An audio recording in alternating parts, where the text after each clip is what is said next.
uh, which may mean that I can't share my screen at the moment, Stuart. I'm not sure whether... You should actually be host, so bear with me. I thought I might be, but I will You should for a moment. Bear with me a second. Because while that is going on, I will say that if you were, if you'd walked through the URC into the foyer and we'd all joined together, you'd be seeing a poster. What I've done is just selected a few slides from that and we'll show that. Am I able to share my screen? Should be able to. You are the host now. Thank you very much. So we've saved ourselves a few air miles, including some to Canada, I gather, in the process, and we can all meet virtually. So that's lovely. It's lovely to see a few faces that I recognize, as well as many who are new to me. So just a few words about Wilmslow Wells, which is your local charity supporting water and supporting activities in sub-Saharan Africa. So Wilmslow Wells was set up in the 1980s by a wonderful couple that Brenda Motter's head and her husband Keith, who returned from South Africa, where they'd seen the effects of working in the townships and the people there with little or no water and just what effect that had. And they came back to us and came back to Wilmslow and got a group of people together and said, we need to do something about this and how can we make a start? And that has grown over the years to the extent that now, some nearly 40 years later, Wilmslow Wells is very much continuing, very much in operation, and we're able to do somewhere between 15 and 20 projects each year. We worked in over 20 countries in sub-Saharan Africa. So this is a charity that gets directly to the people. We're not the big charities that support and have a lot of background and overheads and are able to do the bigger projects. We get directly to the coal face, as it were. We get to where the action is in some of the smallest and most remote communities and the most vulnerable, where people don't have any other resource of funding. And we're working with tried and tested people. And I think what I want to say more than anything this evening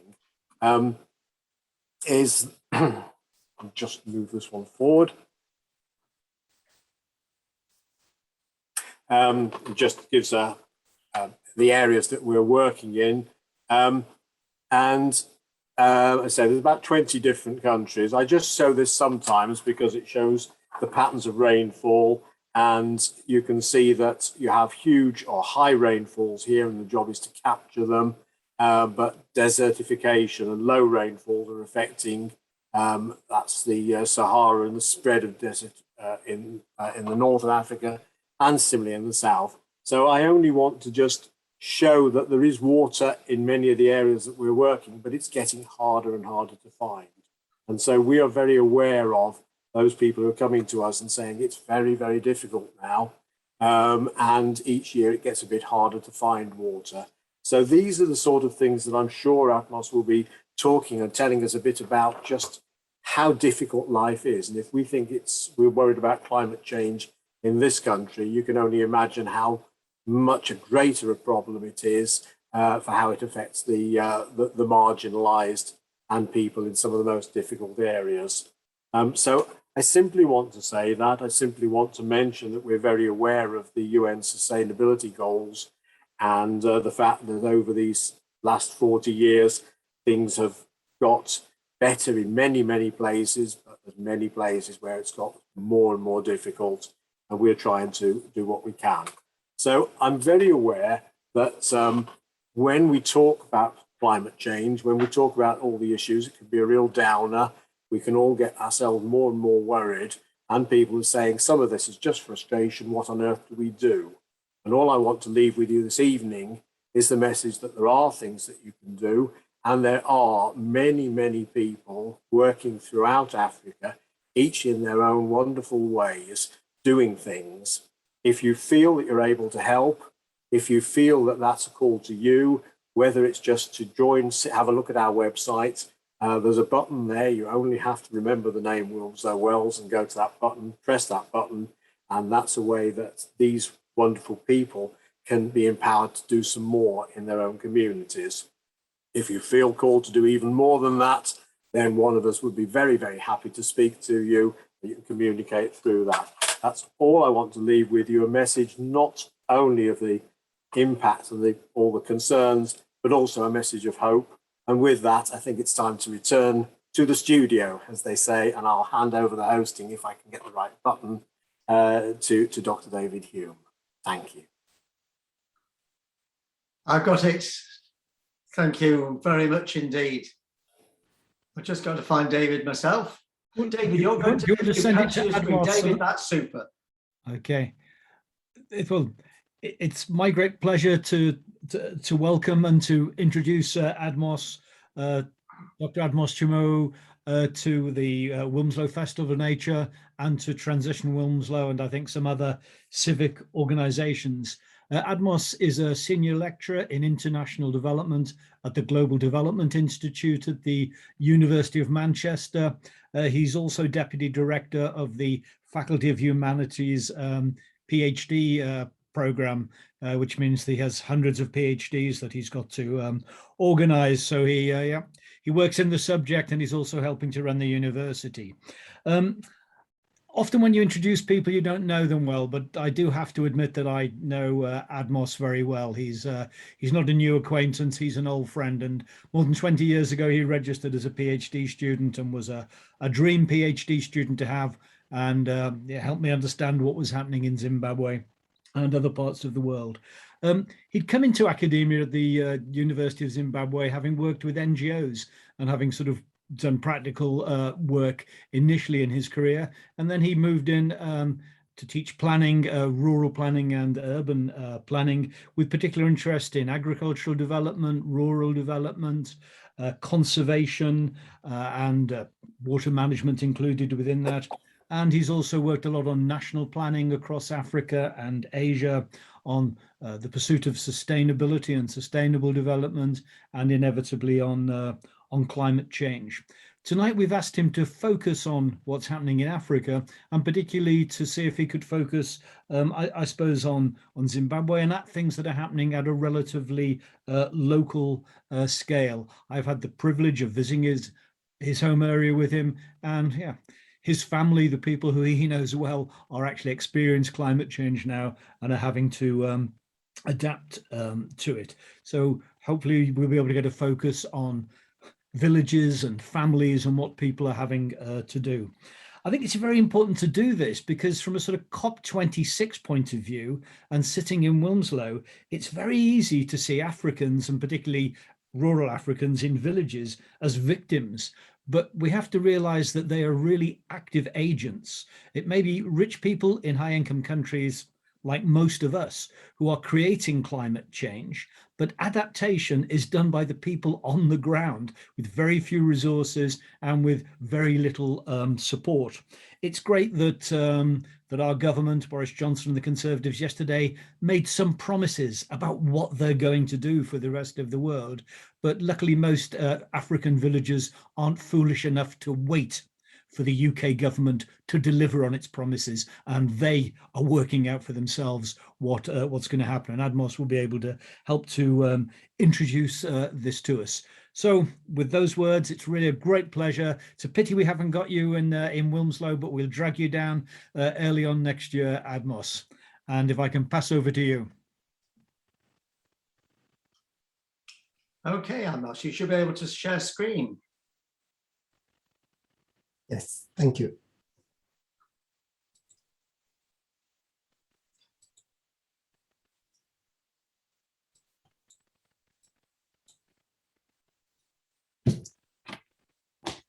Thank you, David, for that introduction, and thank you all for inviting me to the festival. And what a great pleasure it is to come and talk to you about some of my experiences as an African who lives in the UK, and to share this common human story that we're all talking about, which is climate change.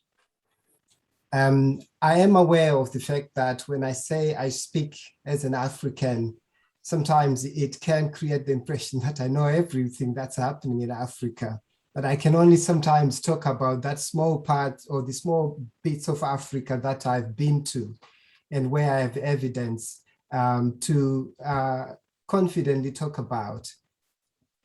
So I'll start by just giving a summary of how, I'm gonna try and share my experiences and thoughts. So although the specific context can be quite varied across the continent, and I think we saw from the map that David shared with us, we know that a majority of Africans still spend most of their lives in rural areas, living off the land, often relying on rain-fed agriculture. Now, climate change threatens their ability to produce enough to feed their families and to gain access to water for survival, and in most situations to stay healthy. So unless better resilience and mitigation is built into their livelihoods, many of the poverty reduction gains of the past 2 decades will erode, and climate-induced migration and conflict will increase. That's a summary of the message I want to come out of this, and maybe towards the end, I'll get back to this again. But I just thought I would start much broader by talking about the broader African story, starting with the science as we know it now.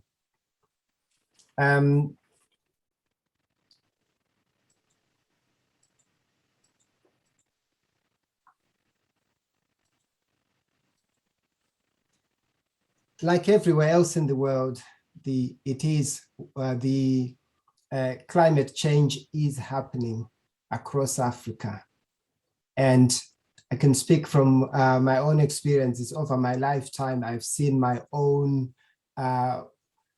homeland and my own neighborhood where I grew up change from being an area where water was available more generally to a situation where the water table is now so low that you need to continue to dig deeper.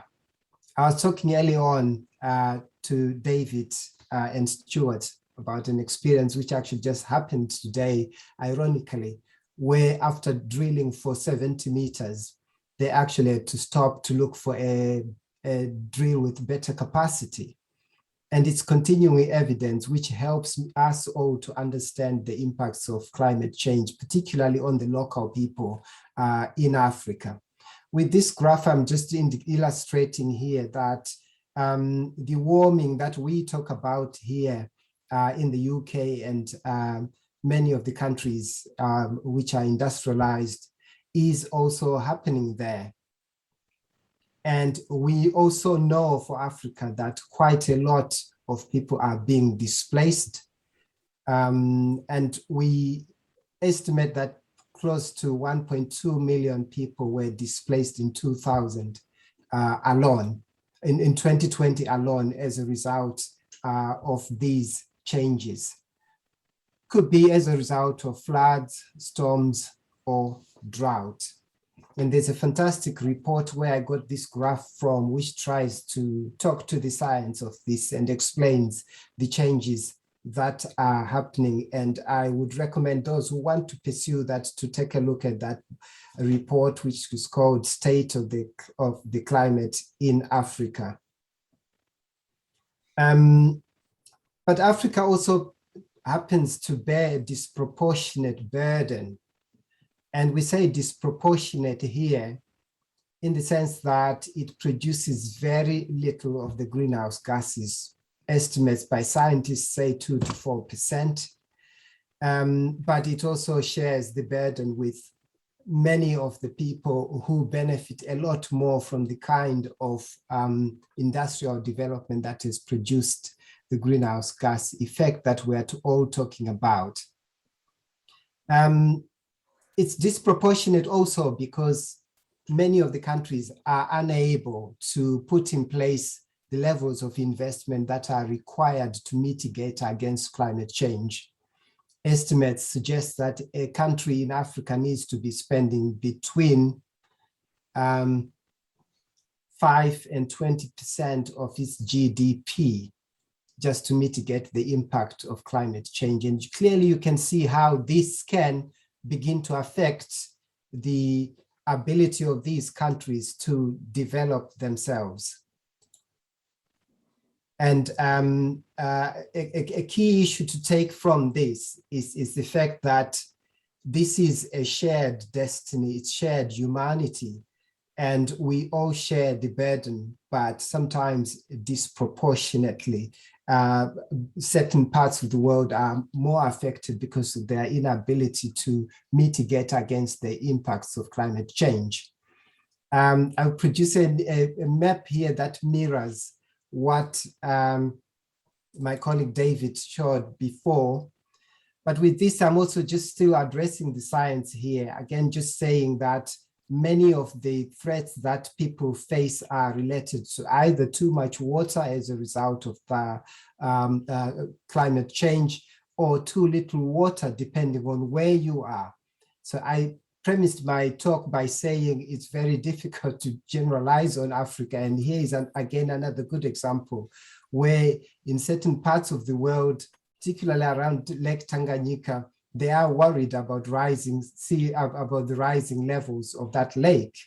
But equally in other parts of Africa, people are worried about the ground table that continues to recede, and it's becoming more and more expensive for people to find the water that they require to survive.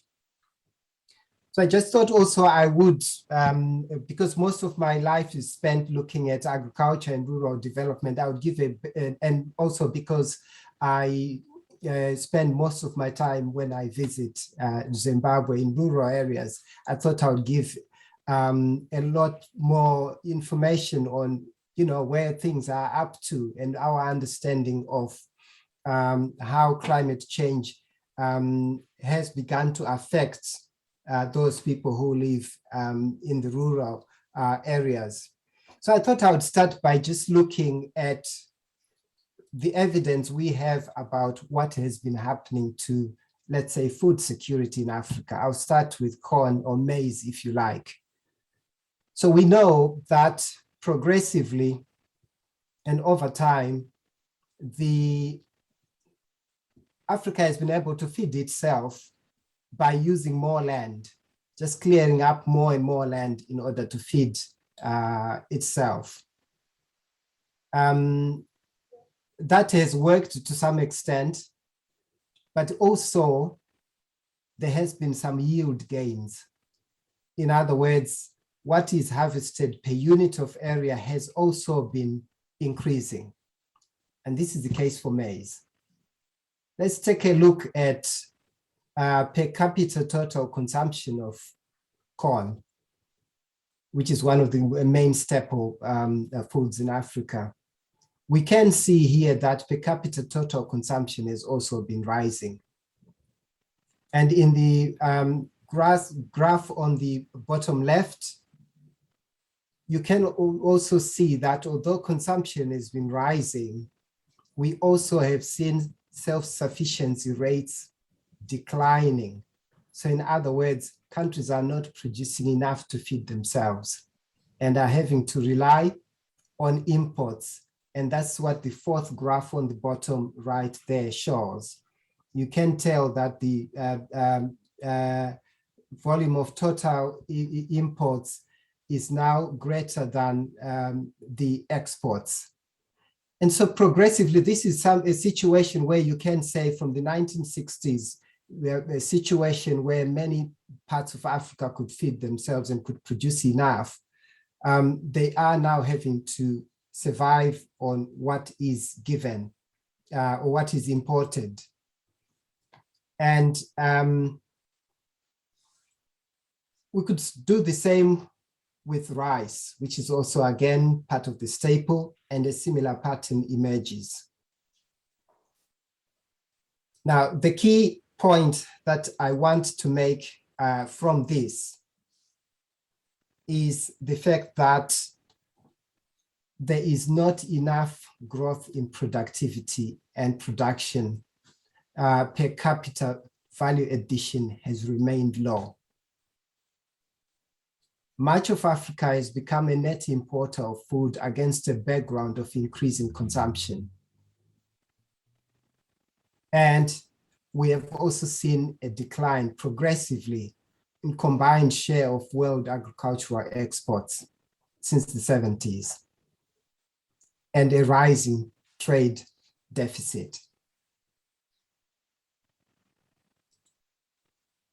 Now, this is the context in which we insert climate change. In general, you could say, once you insert climate change, you also generate levels of uncertainty. So for Africa, this means greater unpredictability in rainfall patterns in a setting where 90% of the land under agriculture is rain-fed. So irrigation in Africa only accounts for about 10% of the arable land. The impact is a decline in productivity and production and rising food insecurity, which I've just demonstrated with the graphs. We have also seen a rise in climate hazards. In a moment, I'll be illustrating this with the case of Zimbabwe, where pretty much over the past 3 or 4 years, you can see cyclone after cyclone coming in and slamming into communities and creating precarious livelihoods year in, year out with greater and greater frequency. And as somebody who works on Africa, one of the things that I've often found interesting for people who are experiencing this for the first time is how they try to find new lexicon to describe the phenomena that they are encountering. And in Zimbabwe, the cyclones, there was no Shona equivalent for the cyclone. And in the end, they came up with a word that translates roughly into English into something that says mad winds. So in Shona, that they are just basically saying it's an upheaval in the climate. And what we have here is mad winds that are visiting us continuously over and over again. This also has an impact in disrupting livelihoods because all these people who are displaced have to go somewhere. And many often spend many seasons living in tents. It is still the case in parts of Zimbabwe that people who were affected by Cyclone Idai, which hit the eastern parts of the country in 2019, are still not fully back in the villages where they used to live. And we could call them internally climate refugees. Some of them have begun to leave because after Cyclone Idai in the east of Zimbabwe, we also had Cyclone Charlene, which slammed in 2020. And this year, again, Tropical Storm Eloise came in and visited them. So what you then get is people beginning to live their rural lives and going into the cities. You could call them climate refugees because they're actually moving away to try and seek refuge elsewhere. But part of the challenge we face in Africa is the type of urbanization we have is what we call urbanization without economic development. In other words, they are simply joining an army of unemployed people in these cities trying to make a living in these places.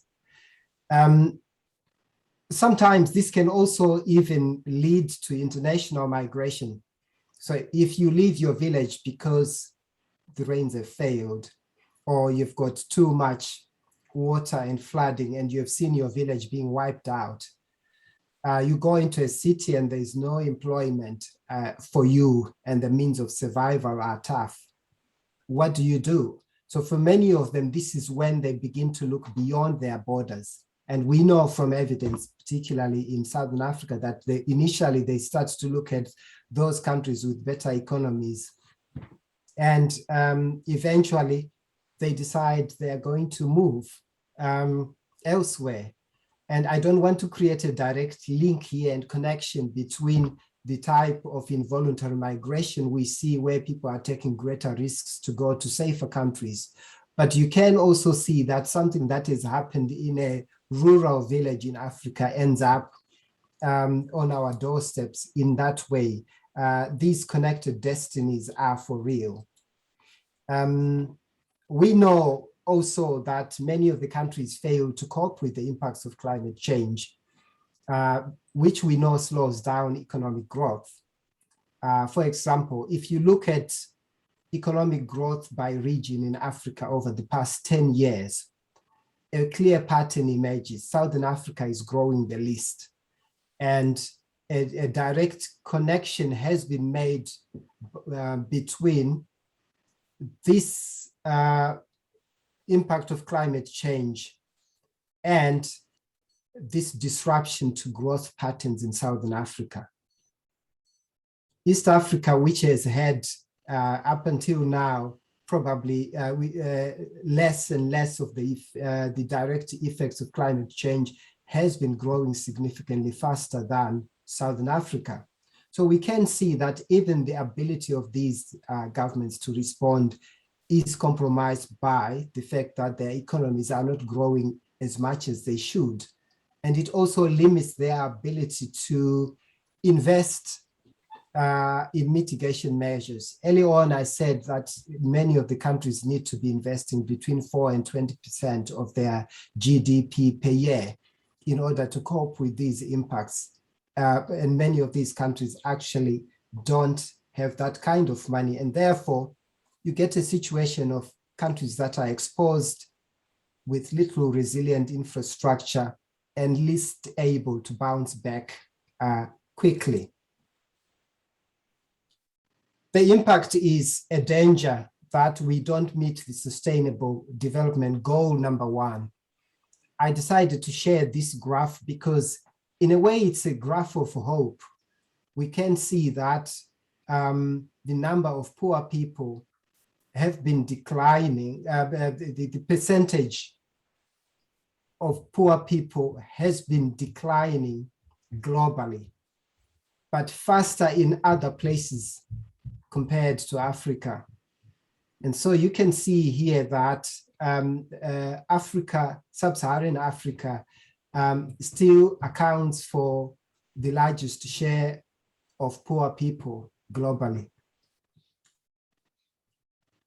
And that has got implications because if climate change is beginning to influence the ability of these countries to continually degrade this scourge of mass poverty, we can only see this graph beginning to be compromised and taking a turn in a direction we don't actually want to see it go.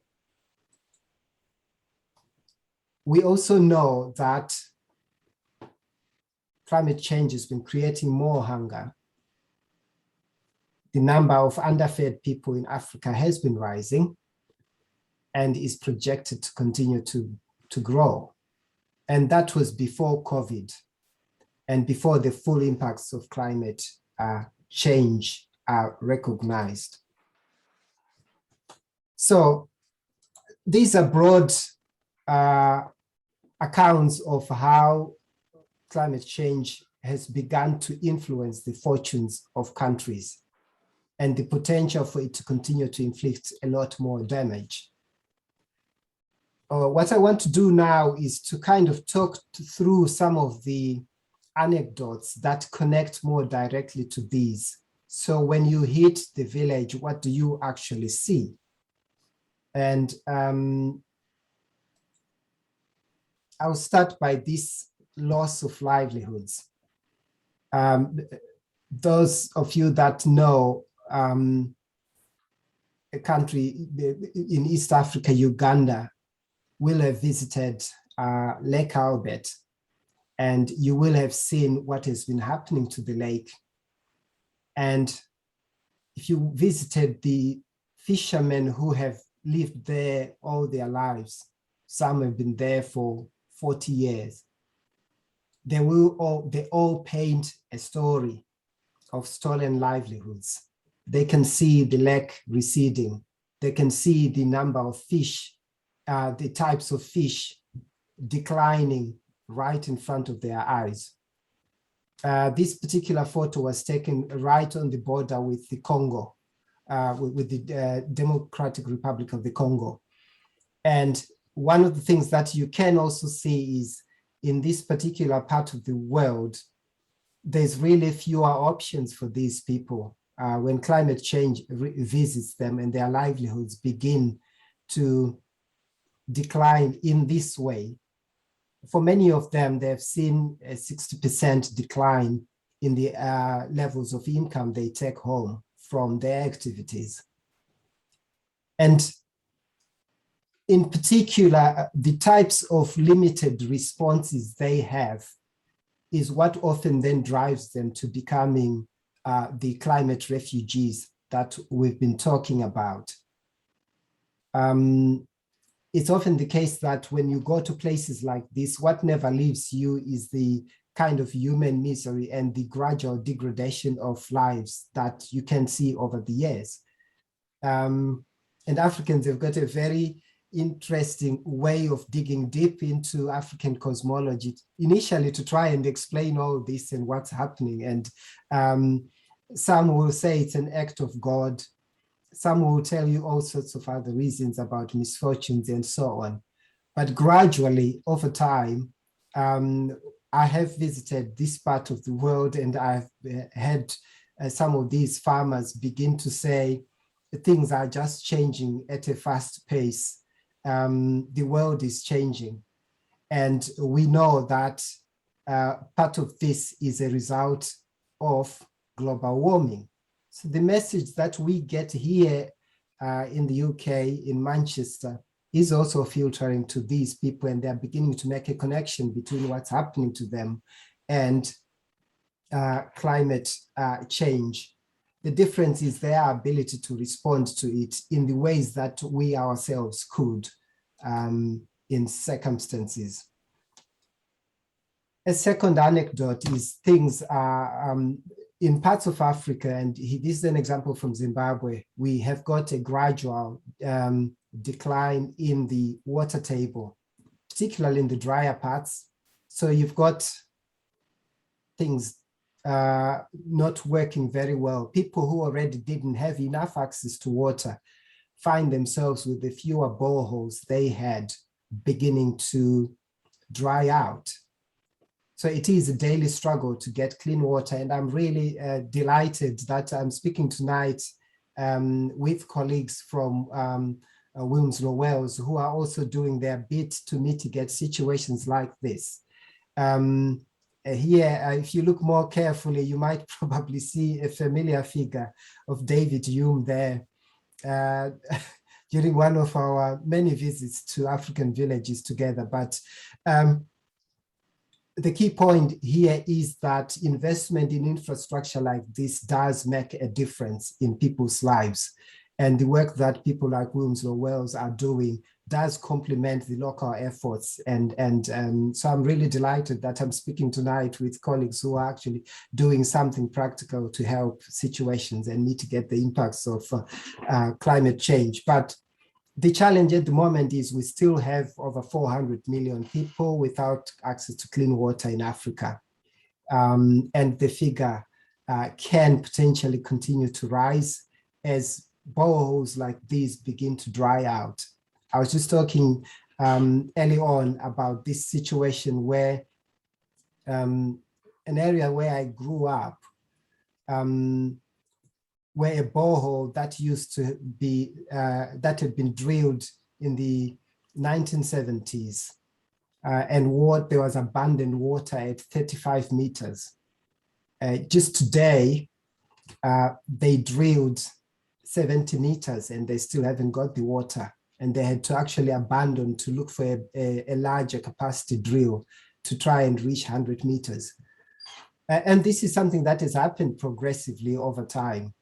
I have often shared, David is practically family to me. David Hume is practically family to me. And sometimes I do share with him about my father's own struggles on his farm, and saying to him that we've had to help him to deepen a well which I used as a young man, because it's progressively been drying out. And we can all see that happening right in our own lifetime. It's not something that we can say is going to happen, but it is actually already beginning to happen. But often it means people need to continually invest in infrastructure. And yet they actually don't have the means of investment. My father is probably lucky because we are able to pull together some resources and help him to achieve his goal. Whenever we go there and we find, well, his garden is drying out and there's not enough water coming up, we help him with that. But we have to think about the general or the average person whose ability to cope actually banks on the collective effort to provide water by either state institutions or philanthropic groups like Wilmslow, Wales. Again, this was just sharing our own efforts to, this is actually a photograph which was taken as we tried to deepen. Often it's very simple investments in infrastructure that can make a difference between either having enough water on your doorstep or having to go to use unsafe sources of water. Now, this greater unpredictability in rainfall often also creates levels of uncertainty. And I often just, so again, referring to my own story, I know in discussions with my own family that year in, year out, the greatest worry is what do you plant and will there be enough water? Because the experience from last year often informs the judgment. And in places where there's not enough knowledge about the state of the weather, and in cases where weather prediction hasn't worked very well, it's often very difficult to plan your investments year in, year out, because you are relying on rain-fed agriculture. And I know in the case of Zimbabwe, one of the big lessons is for people to continually think about investing in infrastructure that captures the rainwater when it comes. But construction of these dams also comes with its own downsides, as probably David Hume can share stories about those with us.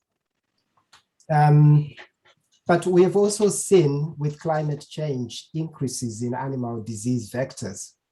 So in places where progress had been made, let's say against trypanosomiasis, which is a result of tsetse flies.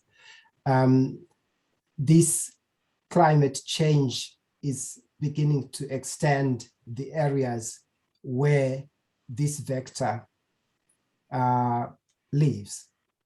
And that also then begins to drain resources that could have been deployed elsewhere, which are now required to try and contain the emergence of these disease vectors for livestock. I'm sharing generously here, again, picture of David Hume trying to understand livelihood production systems at a household level. And it's often grappling with those kinds of decisions about how to, on your own, begin to understand how your life can be transformed by suddenly the emergence of let's say, cattle disease, which decimates all your investments over a lifetime. And often this can happen overnight.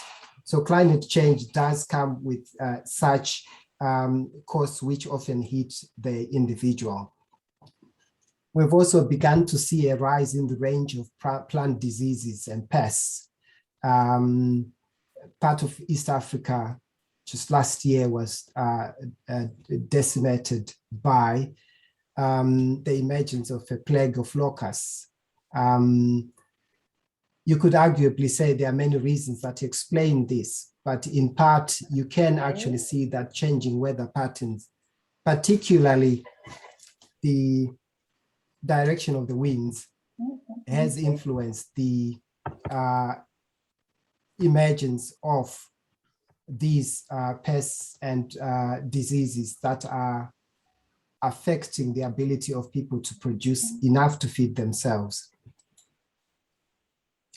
I could go on. There are many, many stories that we can share on how climate change is affecting ordinary villagers.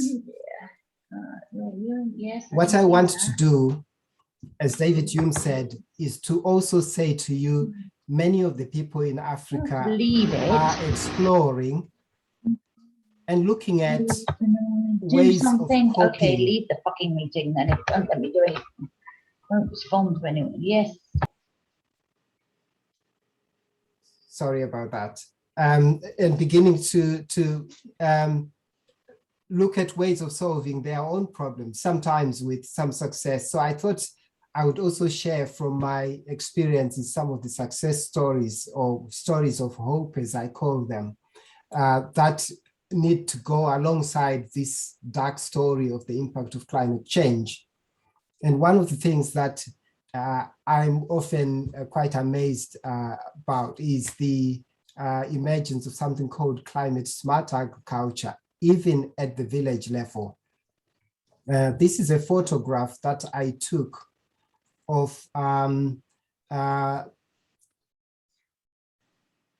crop that was grown using one of these innovations called conservation agriculture.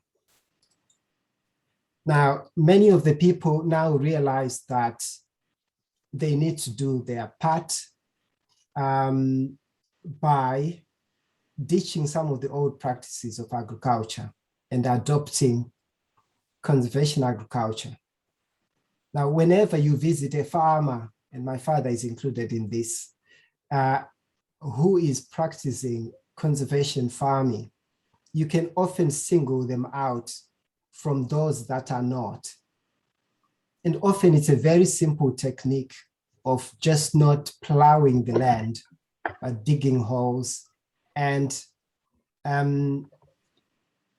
managing the crops in such a way that you don't break up the ground.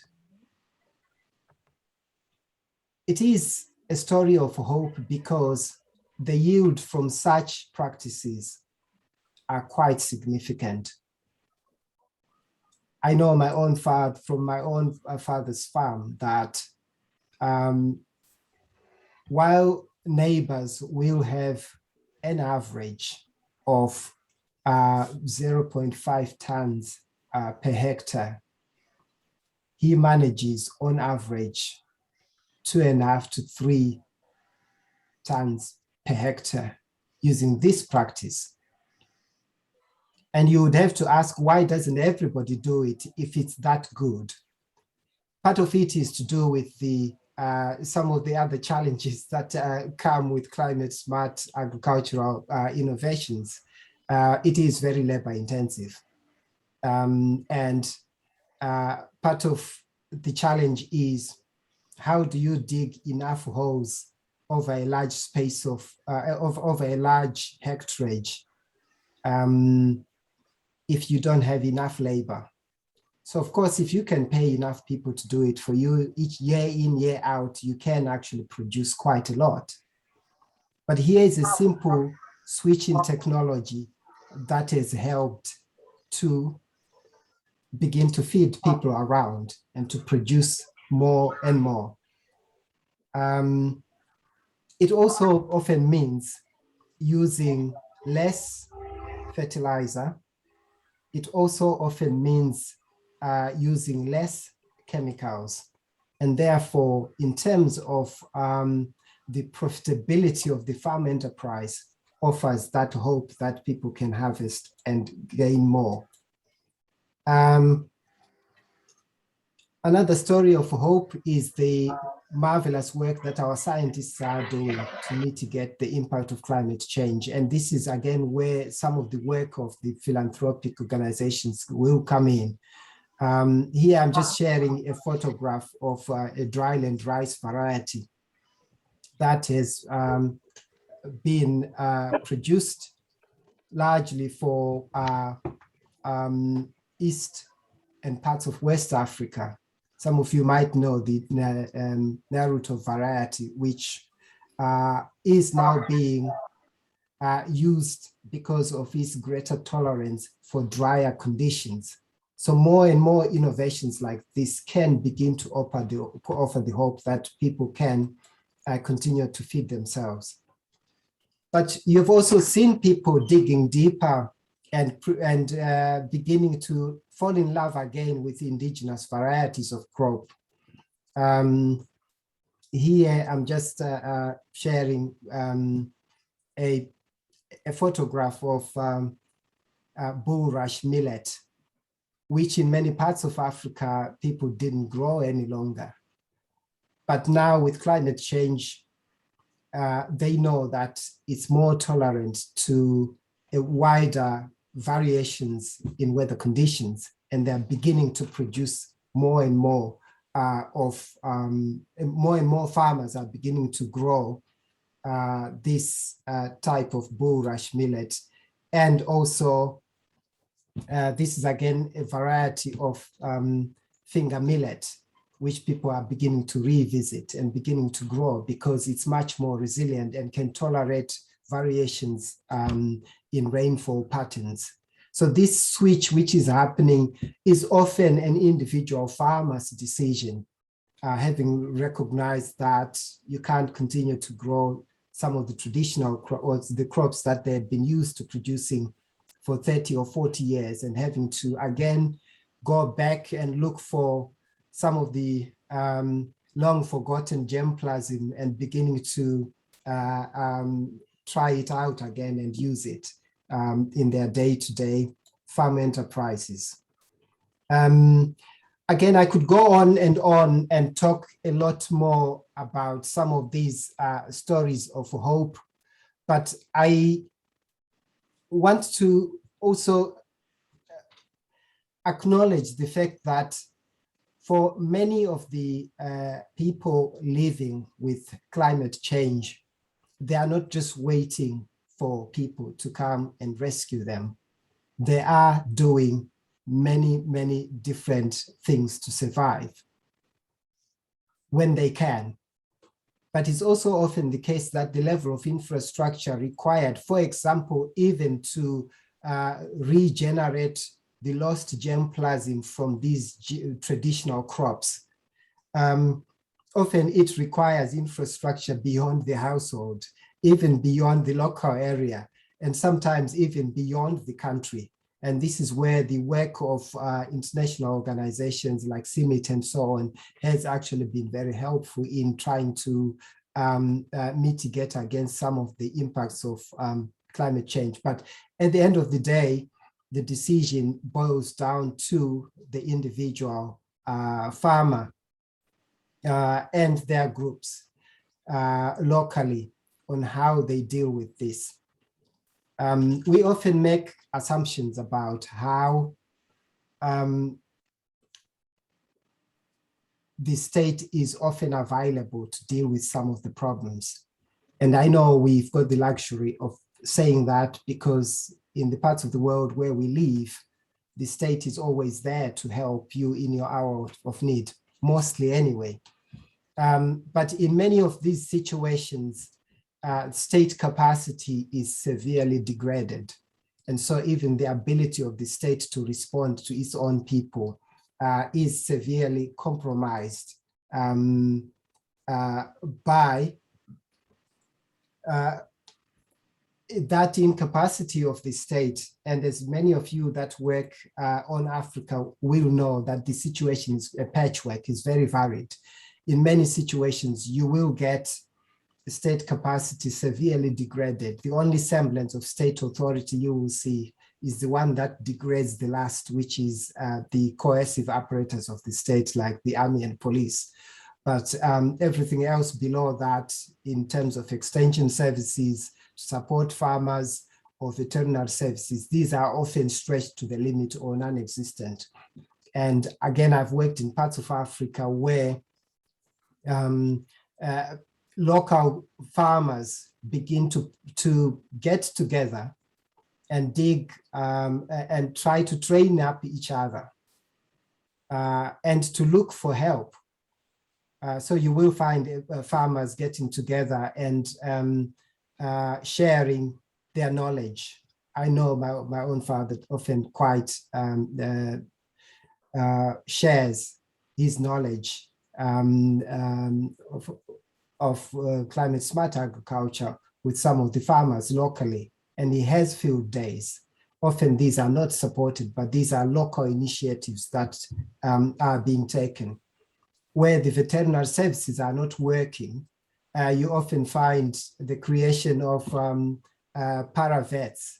Just get some local school leavers, send them for a basic 2-week training to identify diseases and to do all the other things. And then, gradually things often work in their own ways. The important point I'm trying to make here is the fact that, which I referred to early on, is that the capacity to respond sometimes to the kinds of challenges is often left to the household or to particular communities because of degraded state capacity to help and to support these communities. So I just want to move on to kind of finish off by just saying, so what is it that, what can we actually do ourselves? I've written these 3 points here. The first one is probably the most important, just to continue to support the causes you believe in. And Wilmslow Wales is a good example of people who believe in a cause of giving others the gift of water, and to continue to do that because they understand that in parts of the world, climate change will affect certain groups disproportionately, particularly in areas where state capacity is reduced. And therefore, that's a practical way of feeling that you are sharing the burden of climate change in some ways. The message is don't look the other way if you can. The second is to advocate for policy change towards a greener and cleaner world. And that's the beauty of living in a democracy, because we can all feed in and can see the impact that we have if collectively our voice gets heard. I'm really delighted that this festival is coming just a few days before COP comes. And that's, again, I've seen quite a lot of innovative ways of communicating a desire for climate change to be taken seriously, perhaps more of those, starting locally. But I also include a third point there, which is about our personal lifestyle changes, which would probably help us to reduce our footprint. If we all do this, we can achieve the scale we want. I often talk to some religious groups, and one of the things that I often say is there's a concept called a Sabbath. Why don't you give the environment a Sabbath? And what does that mean? Actually, it may look as simple as this. People in Wilmslow deciding on Saturdays, we will take a shower instead of a full bath. We will not cook on a Saturday or a Sunday. Imagine the scale that can be achieved if individuals begin to do that, and we get a competition between Wilmslow and, let's say, another area. The number of people that are beginning to embrace this idea of giving the environment a rest or a Sabbath is something that I find quite appealing, because it's not only what you do on your own, but when you put it together collectively. Imagine if we boil less kettles on every Saturday, how much energy we could all save. If we save, how many liters of water would we save if we all decided we're not going to shower on a Saturday, and so on and so forth. The list is endless, but these are initiatives that probably we all need to make. I do know that, although I'm talking here about Africa, I do know that at a local level, many people in Africa are also engaging in similar debates about how do we reverse our fortunes. We have seen our water table going down. What's causing that? No, it's not God causing that. It is actually human activities which are causing that, and therefore, let's try and do something about it. I'm going to try and stop here, and maybe we can have a discussion. I've got other stories to share, but I'm hoping that maybe in the discussion or as questions emerge, we can also then talk a bit more about that. But thank you all for listening, and for the great work that you are doing in coming together to talk about climate change. Pippa, are you able to hear me? I am indeed. That's wonderful. Well, after that magnificent talk, where are the questions and how many would you like to deal with? Can you group them? Yes, I think so. We've got some great questions here. So the first one, Admos, is, and I think you've probably answered this, but you might just want to go over it again. If each one of us listening could do one thing to help the people of low-income countries, what would that be?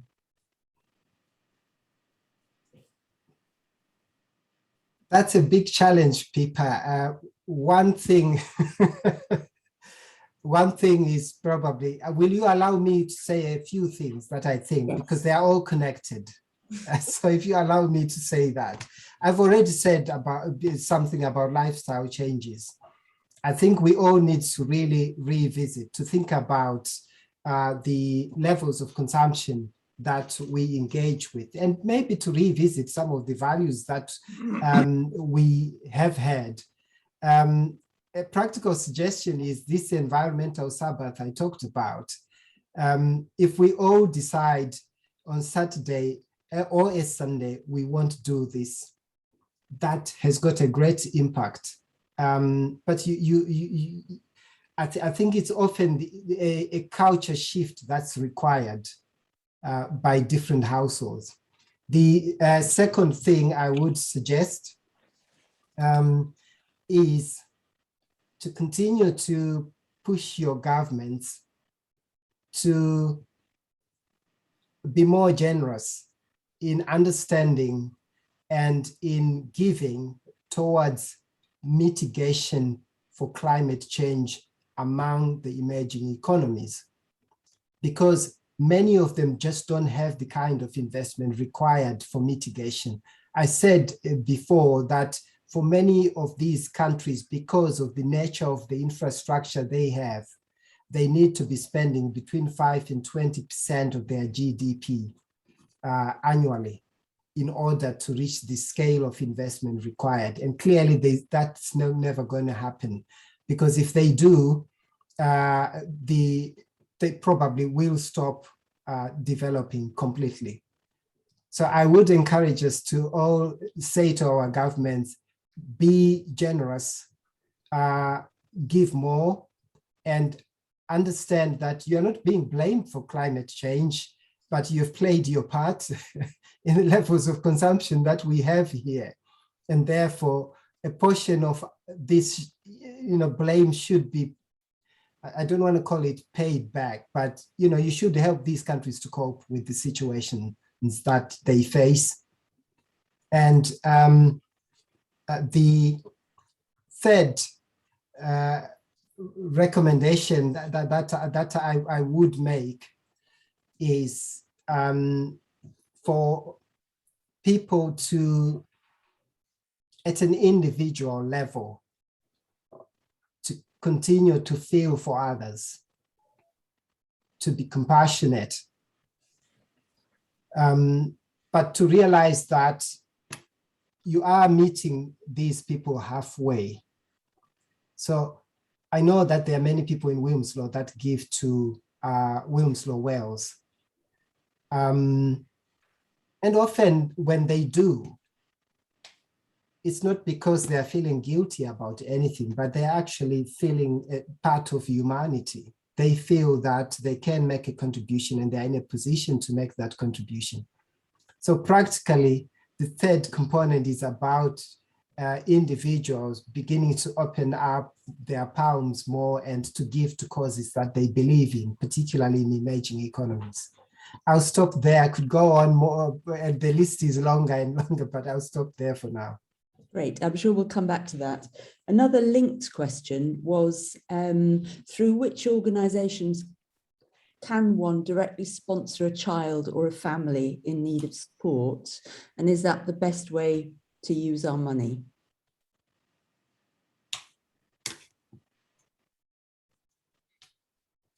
Yes,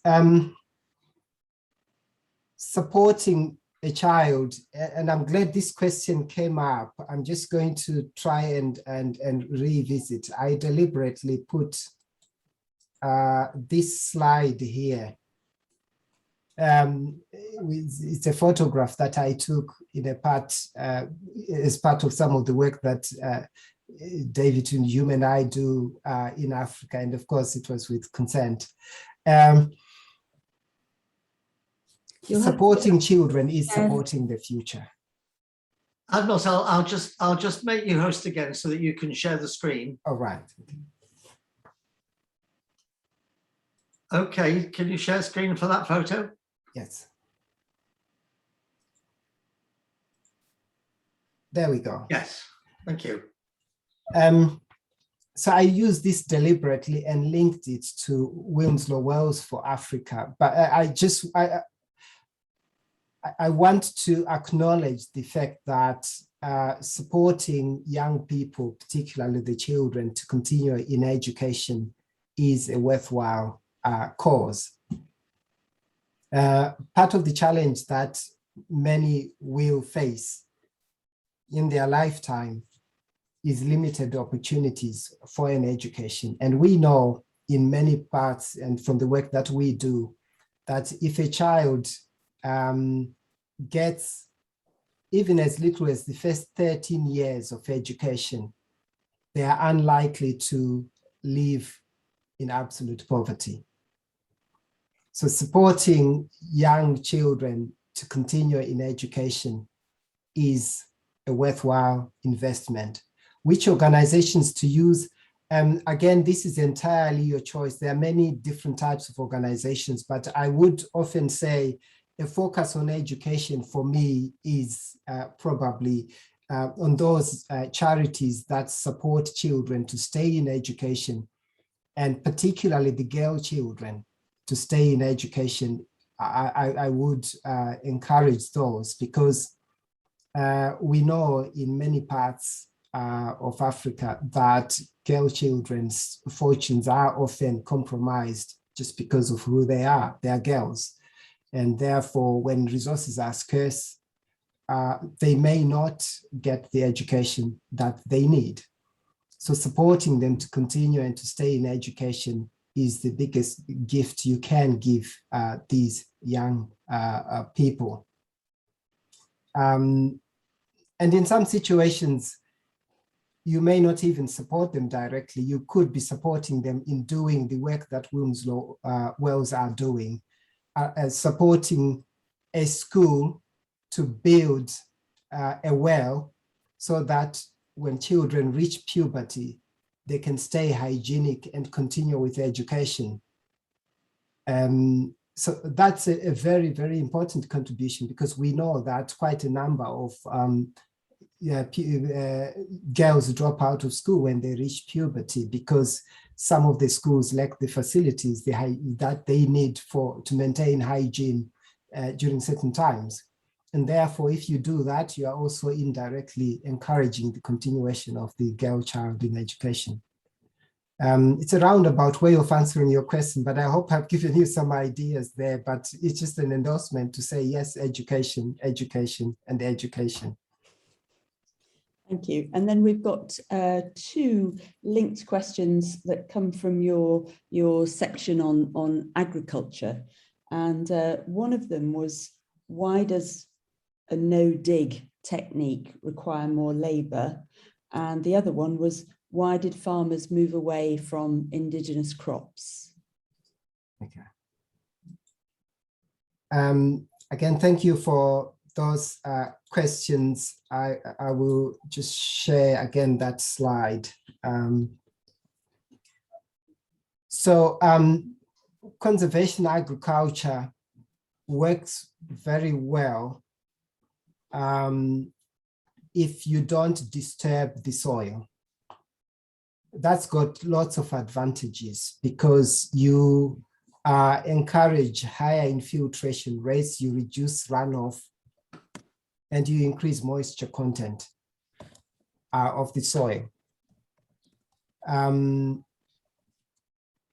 But when you don't break the soil, you also create conditions for competition with invasive species, particularly the weeds, which compete with your crops. And this is if you were using the traditional method of using a plow or a tractor drawn plow to just turn over the soil, you literally just cover up the weeds, you just bury them. But when you dig holes, you leave them around to compete with your crops. And therefore, you often need quite a lot of labor to weed. But there's also a second dimension to this. In conservation agriculture, once you have harvested, the maize stalk is left to continue to provide fertility to the soil and to improve fertility. That also encourages growth of the weeds. And so in a way, for the first 7 years of of conservation farming, the level of labor input required is quite high. So it's not only the digging of the holes, it's actually also the level of labor required to tame the weeds. And so oftentimes you're doing it 3 times before a crop is harvested. So you need to have deeper pockets. The alternative is to use pesticides or herbicides.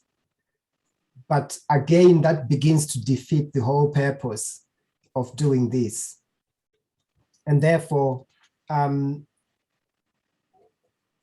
many of the farmers who drop out of conservation agriculture do it because of the labor demands.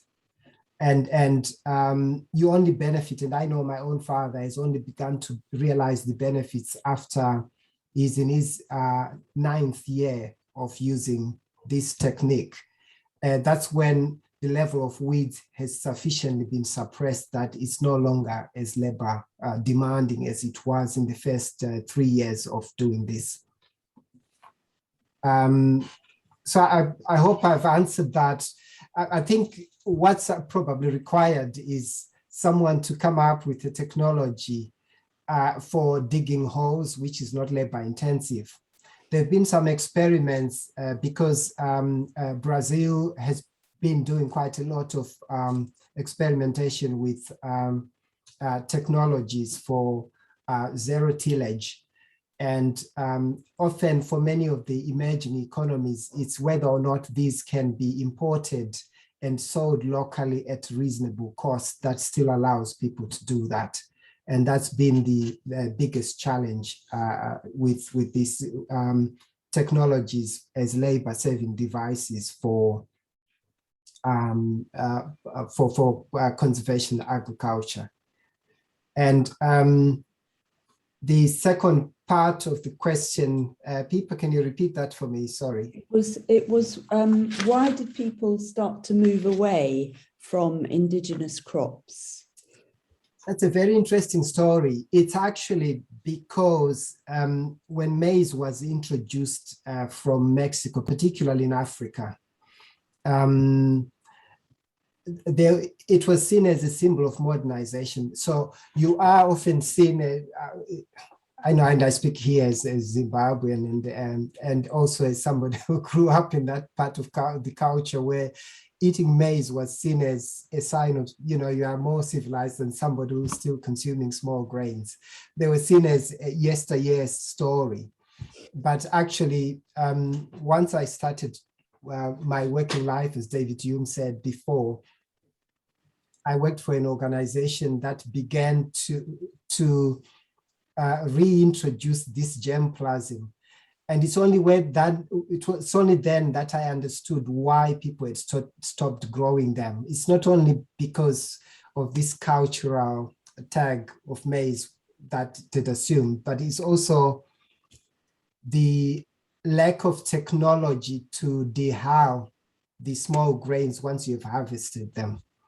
And I worked for an organization at the time which was trying to introduce a dehulling equipment which would make the taste more palatable and comparable to maize. So basically you needed to remove some of the extra material which you find in the outer shell of the small grain to make it taste better and to compete with maize. And there's now technology to do that. And many of the farmers now actually like the taste. But we also know that those small grains are more nutritious, and households that grow them often have better nourished children within them. Great. And then we've got two political questions. The first one, I'll give them to you separately because they're both quite complicated. The first one is, we need to influence China to be generous and assist in mitigation of climate change. How do we do that? $1 million question. Yes, I don't think I've got an answer to that, but I'll try anyway. We know that China, together with the US, are producing the largest quantities of these greenhouse gases. I think the figures I last saw suggested 28% from China and maybe 15 or 16% from the US, global figures. So, which is quite significant. I think part of the discussions have to be about those countries that don't cooperate feeling left out because other countries have taken a leadership position. That's one. You might want to call it a multi-speed approach. So allow the countries that want to do something to get on with it rather than wait for others, and allow, you know, the others to actually see that it's uncool to remain on this model of doing development, which is destroying the planet. That's one. The second is I'm a strong believer in multilateralism. The organizations like the United Nations still play a very important part in mediating differences and coming up with a pathway that can allow us all to share this planet and its burdens equitably. I often call it sweat equity, but you have to also acknowledge the difficulties of reaching such agreements. You only need to think about the prospects of what's going to happen at COP26 in order for you to realize that that is a second best option. If an agreement can be reached, that's fine. But otherwise, I still have a feeling that a multi-speed approach might be what's required, because it's always going to be difficult to get all countries to come on board at the same time. But those countries that have got a conviction and want to lead a cleaner, greener life, let them get on with it and begin to do something about it. And at some point, those that are not will probably find they are on a more costlier form of doing development. Yeah, so this is my way of fudging a difficult question, but anyway. Well, if you knew the answer, you'd be, you know, president of the world, wouldn't you? Probably. The next question was: in all Africa's countries, what effect does their politics have on the problems that you're talking about? Yes, it's the elephant in the room, isn't it? Many of the countries in Africa, well, let me put it this way first. There's no doubt that the political situation in Africa has improved quite significantly since the 1960s. From a time when you had these one-party states that ruled forever, to a situation where not having elections is seen as being uncool. So I want to premise my comments by just saying that there's been a lot of improvements with respect to the acceptance of democracy as a way of governance.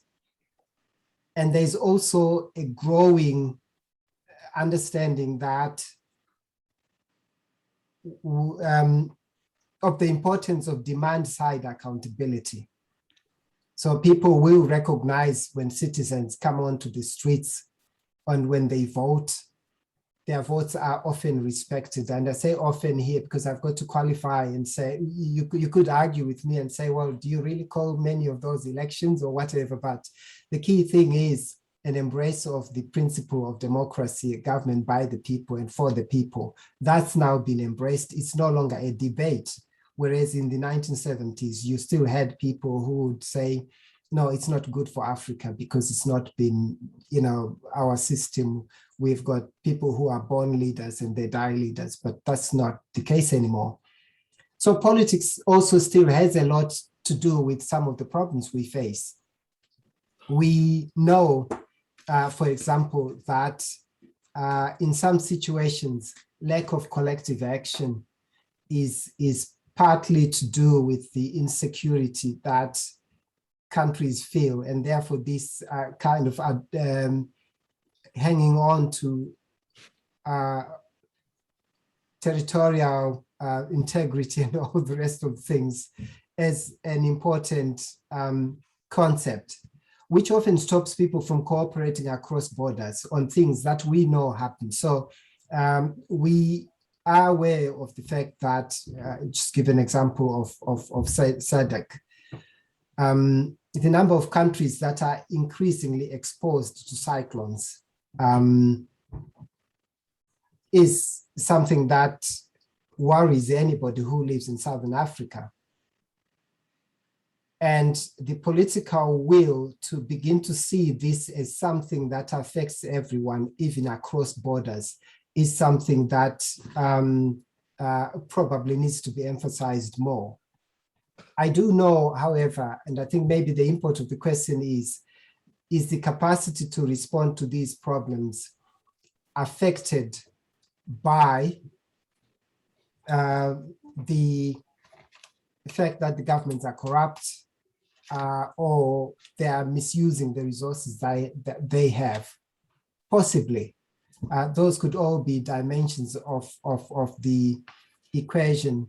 But I said in my discussion early on that the level of investment required, corruption or no corruption, is still immensely out of the reach of many of these emerging economies. Because if they are going to be devoting 5 to 20% of GDP per annum, and not much is left to do anything. And some of the problems that we've been talking about, trying to solve, education, health, and so on, will probably not be realized. So in short, I do accept that, yes, politics has to do with how countries can respond to climate change. But I also get back to my point that the scale required to respond to the problems is beyond the capacity of many of the African countries to do so. Thank you. That's all of the questions in the chat. So I don't know whether anybody's got questions that you'd like to ask. If you want to put your hand up, or if they use the reactions and put a hand up, we'll ask you to unmute. I'll be watching the screens. I'll flick through. oh, we've got one there from Jen. Jen, would you like to unmute? Yes, I just have a thought. Many, we were talking about the political situations in Africa. There's been a tremendous loss of human resources. People who, for political reasons or whatever, have left Africa and who could have been making a big contribution to some of the problems there. And I just wonder, you know, along with the political situation, are there any ways to deal with that? There's such a loss of talented, intelligent people who could really contribute to their countries.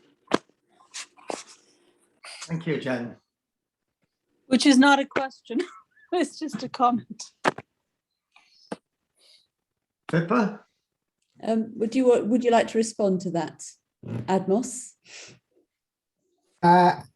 Yes, I can respond to that. I think you make a very, thank you, Jen, you make a very important point there about the brain drain and the effect that it's got in some situations on the capacity to respond. I know I talked a lot about lack of state capacity and so on. Yeah, and it is very real. When a country loses its skilled manpower, it's often very hard to deal with the nature of some of these climate-induced problems. But you could also look at it a different way, Jan, and see it as brain circulation. In other words, when somebody leaves their country, they become more like a global resource. And although they may leave where they live, where they are now based, they still continue to contribute in some ways to maybe the country of their heritage. Some of the work that I've done has looked particularly at remittances. And we now know that many countries are benefiting quite a lot from this brain circulation because when people leave, they often remit significant resources that can actually keep economies afloat. I know I know the situation in Zimbabwe, where I know that annually, I think the figure is now close to $1 billion being remitted by people in the diaspora. So in a way, yes, that's an important question. We lose manpower, but let's not forget the bit about circulation as well, because they still continue to do quite a lot. And in some situations, if I think of many of the villages that I have worked in, I often can tell a household that has got somebody who's left the country and one where nobody has left, because you can almost see the difference. It's often the difference between living in poverty and not living in poverty. Thank you. We've got a question from Lata. Hi, Admos. Thank you very much for the talk. It's been great. My question is that during the lockdown from the pandemic, we saw differences in the UK. People said they could hear birdsong more in the cities. I know people in India who live in tower blocks, and for the first time they could see the hills in the distance. that were mired in smog before. What impact was there in Africa during the pandemic, or still is, and how is that affecting things going forward?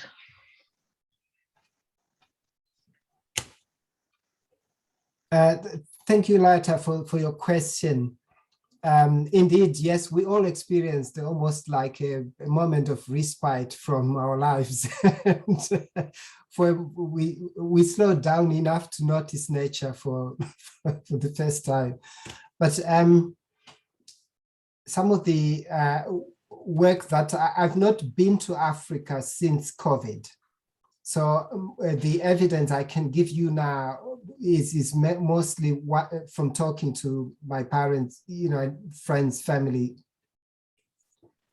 and looking at other research work. COVID has unfortunately had it has had a sobering effect on Africa, because for the first time, people realized that unless you've got the capacity to produce basics to save your people, you are on your own. So for a start, that was it, because nobody would sell the drugs, the prophylactics required for COVID. And therefore, for a continent that imported everything from surgical gloves to, everything, it was a good thing, because suddenly, people went and looked locally to say, can we commission a women's group to begin to produce COVID masks? So, and again, that's an economic spin-off. They're now produced locally, and can we train local school leavers to produce these and sell them? Can we go to local universities and ask them to produce sanitizers? In some situations, I even ask them to produce some of the equipment required to keep people alive? Because nobody was selling anything to Africa at that time. And it was a realization. And therefore, what you have seen is something you could say it's positive, because it's a resurgence in a need for industrialization. And many of the countries, at least I remain in touch with some where I know that certainly where in the past they've often thought globalization means everything is available anywhere, and you can choose. When situations are like this, it's much more difficult to buy anything. And so industrialization as a strategy is back on the agenda for many of the African countries, especially for the production of, the basic things, because that was a big lesson learned there. A second one is probably tragic in a way, because we also, and again, referring to Jen's question, we also realized that Africa had lost so much of its capacity to manage, health crises, up to a point that they simply mimicked what was happening in the West. And yet they didn't have the capacity to pay a fellow or things like that. So if you shut down the informal sector in Africa, how do you expect people to live?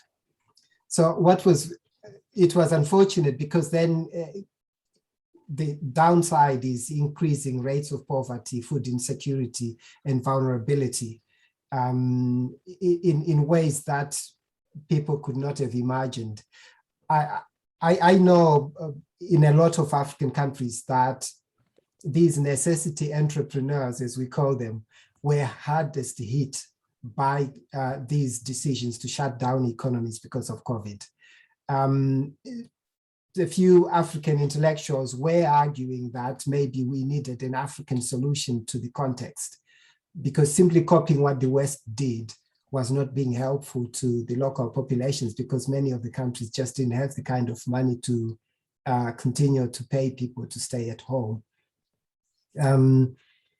In terms of, again, slowing down sufficiently to see things, many people continue to hustle. So the idea of letting nature recover was seen in some of the largest cities, yes. pollution levels were reduced in some of the largest cities. Yes, definitely.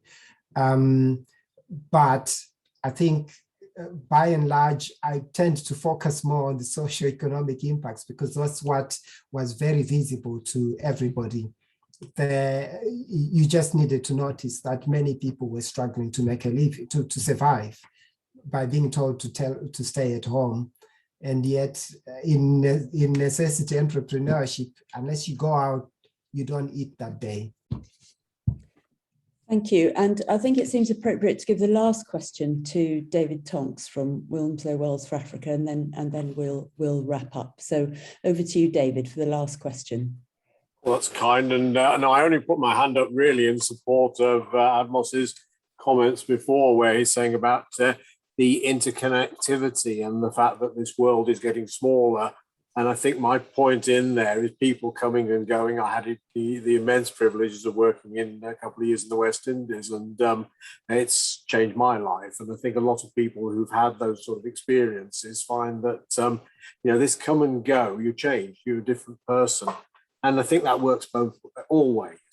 What I do think is happening now is I want to say a word for interconnectivity, because I don't think we've at all yet really understood all the implications of being able to just talk to people over the internet. We're doing this evening.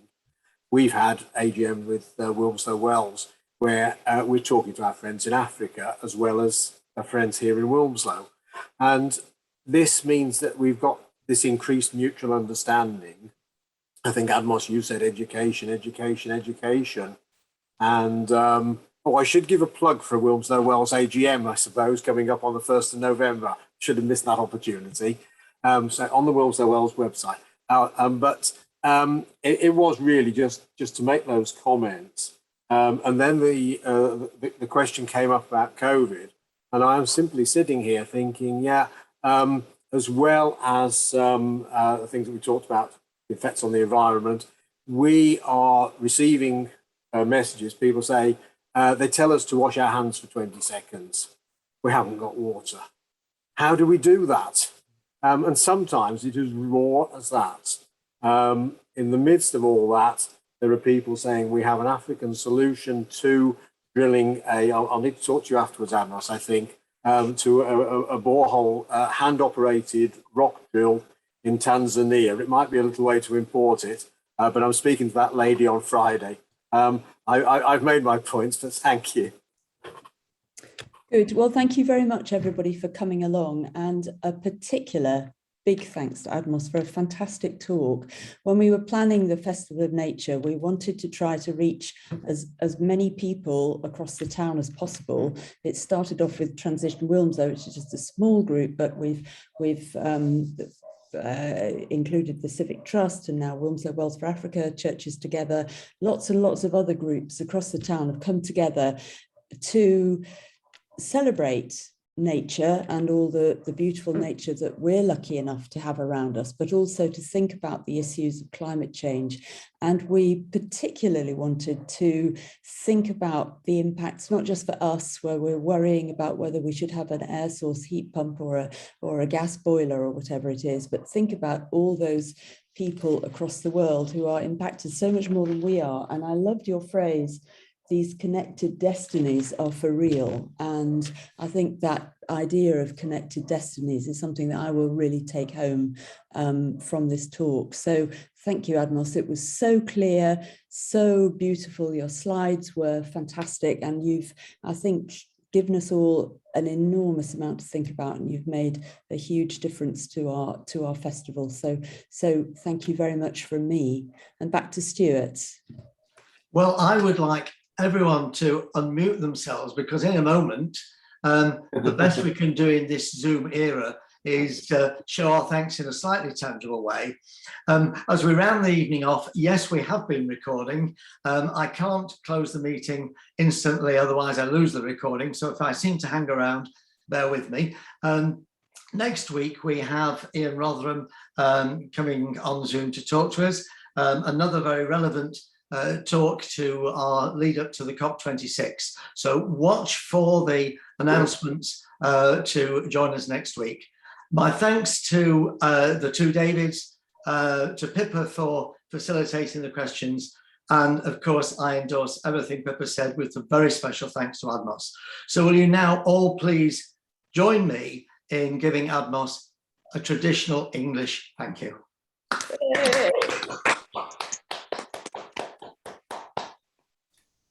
Good night, everyone. Look out for the announcement for next. Bye. Thank you. Sad Thank boss. you very much. Yeah. Thank you. Good. Yeah. Can we close it down? Stuart, I don't know if you're going to, if you could facilitate an email contact with Admos, then perhaps I can have a chat with him sometime. Yes, I can organise that. Yep, I'll do that. I'm anxious not to shut down too quickly, because if we lose this recording, I'll be really upset. Good, and thank you very much for coming along, David. That was fantastic. It fitted perfectly in the talk, didn't it?